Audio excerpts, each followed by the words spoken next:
కృష్ణ జన్మాష్టమి వేడుకల్లో భాగంగా తిరుమలలో ఉత్సవం వైభవంగా జరిగింది. గోకులాష్టమి ఆస్థానం తర్వాత ఉట్లోత్సవం నిర్వహించడం ఇక్కడ ఆనవాయితీ.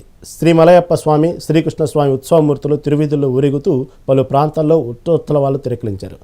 శ్రీవారి ఆలయం ఎదుట ఉత్సాహంగా సాగిన ఈ వేడుకల్లో స్థానికులు, భక్తులు పెద్ద సంఖ్యలో పాల్గొన్నారు. తిరుమలలో వైభవంగా ఉట్లోత్సవం, గోకులాష్టమి ఆస్థానం అనంతరం ఉట్లోత్సవాన్ని నిర్వహించారు.